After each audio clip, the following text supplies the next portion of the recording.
Hello, everyone. So, I just wanted to talk about baby step number one from Dave Ramsey's baby step, which is to save $1,000. And the reason why I wanted to talk about it is because I struggled with it, and I think this be a great way for other people who have struggled with it would kind of understand, or see, or could relate, or could feel like, oh yeah, there goes another person like that. Or if you just successfully did it, I mean, props to you. But this is just like my experience, and for somebody who's new or for somebody who's going through the same thing, you guys could kind of feel motivated to continue doing this. And that's the reason why I just wanted to emphasize and focus on baby step number one, because for me, it was something very difficult to accomplish.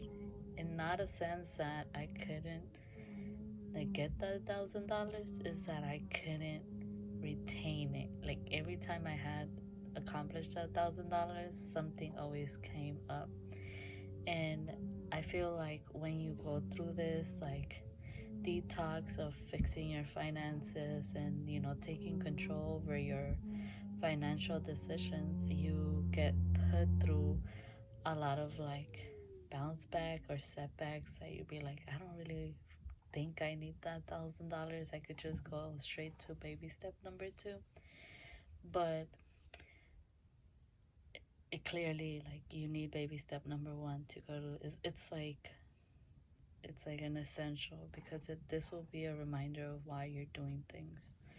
So when I completed my $1,000, I felt accomplished, and you do get the sensation every time you see your money, every time you count it, that you did something, like you accomplished something that seems so, at some point, hard to attain.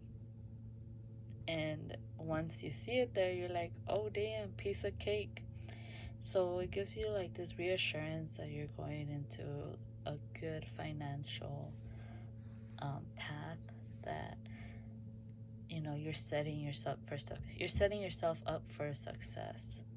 And then the second thing that you get from accomplishing baby step number one, or that I got, was a sense of stability, in not being able to manage your finances. You always feel like you just don't know where your money goes, or you just don't want to see where your money goes.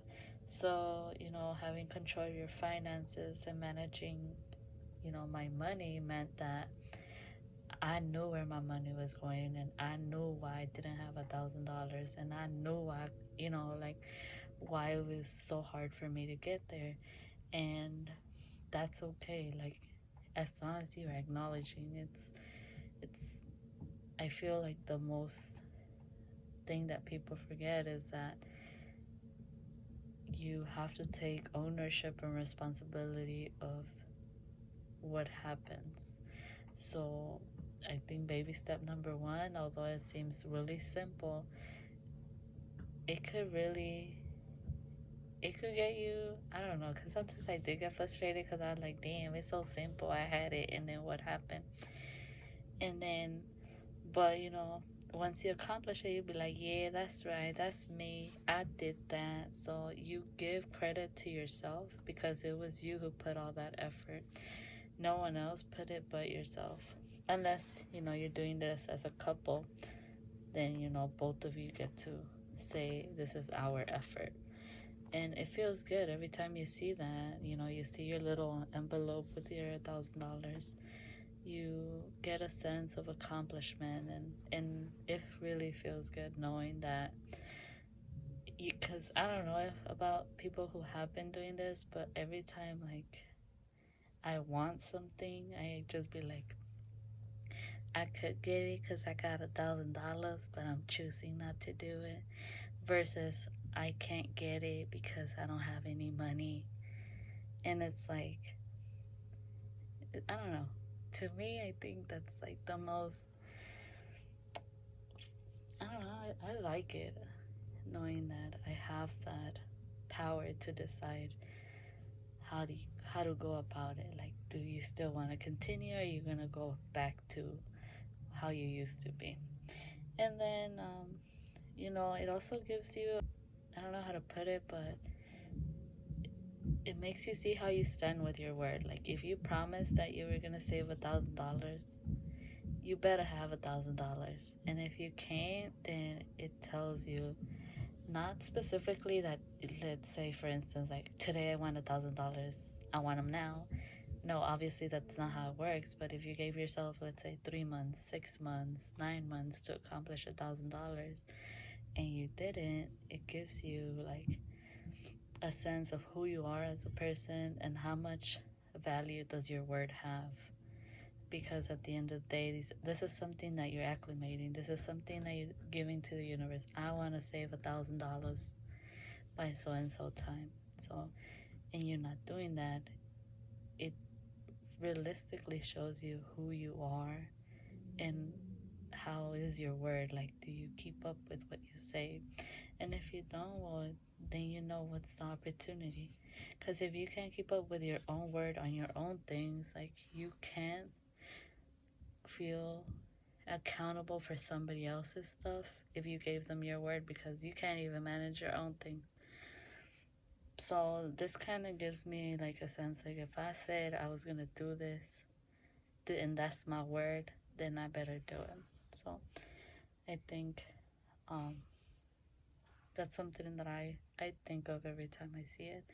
And then the last thing that I also want to mention, and I think is the most important out of all of them, and anybody who's gone through it and anybody who's starting, you guys are all gonna go through it, and it's failure. Like, although, like, one of the things that I learned, and it was the hard way, is that it's so easy to lose everything. Like, you know, those 6 months, those 3 months that you decided to have your $1,000, and then next week you went somewhere.